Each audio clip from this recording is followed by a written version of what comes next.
How to remove background noise in CapCut. Hello and welcome back everybody to our channel.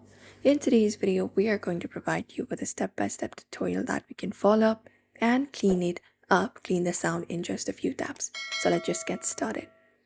So we can start by opening up CapCut and opening up the certain project. We can tap on the existing video or start up a new project and make sure that your clip with audio is on the timeline.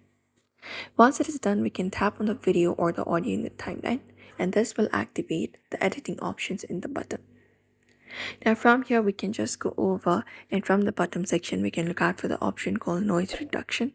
So here are a bunch of options available. All we gotta do is swipe right, and if we find an option called reduce noise or noise reduction, we can tap on it, and we can just go over and apply it up. So we can enable this option and go ahead and turn on the volume to add it to our video. Once it is done, it will adjust the intensity. It will basically, if it's low, it keeps the natural voice. If it's medium, it balances the cleanup, and if it's high, it removes the noise and may distort the voice. Its best setting usually it's for medium.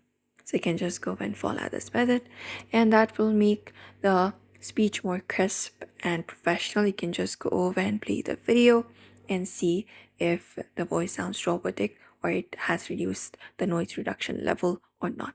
And once you're okay with it, you can tap on the export option at the top, and that way you should be able to do it. So this is it everybody. It's super easy if you want to remove the background in CapCut. So we hope this video was helpful. Make sure to give this video a like and also subscribe for more.